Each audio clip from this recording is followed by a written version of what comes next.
Inventeur du papier collé, initiateur du cubisme, Georges Braque n'avait pas eu de rétrospective à Paris depuis près de 40 ans.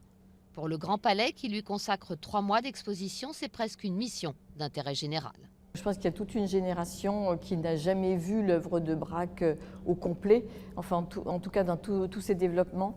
Donc c'était vraiment important de faire une rétrospective qui parcourt l'œuvre de Braque du Fauvisme, de ses débuts jusqu'au dernier tableau dans les années 60. Plus de 200 œuvres sont à découvrir. Celles des débuts de ce peintre amoureux de la Normandie, d'abord inspiré par les paysages, mais qui a vite cherché à inventer un genre. On lui attribue le cubisme, une des grandes inventions du XXe siècle. Il a enclenché cette révolution picturale un peu avant Picasso, qu'il a suivi, qu'il a entraîné derrière lui. Après, ils ont construit en fait cette avant-garde révolutionnaire en s'épaulant l'un l'autre. L'exposition embrasse l'ensemble de l'œuvre de Braque et passe donc par le papier collé, sa marque de fabrique, mais aussi par ses dernières œuvres de longs panoramas faits de bandes de terre, de ciel et d'oiseaux.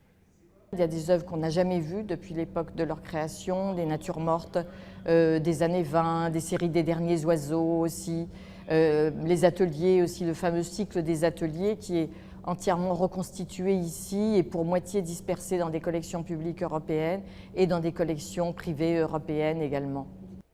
L'exposition reste au Grand Palais jusqu'au 6 janvier, puis elle se rendra aux États-Unis, à Houston.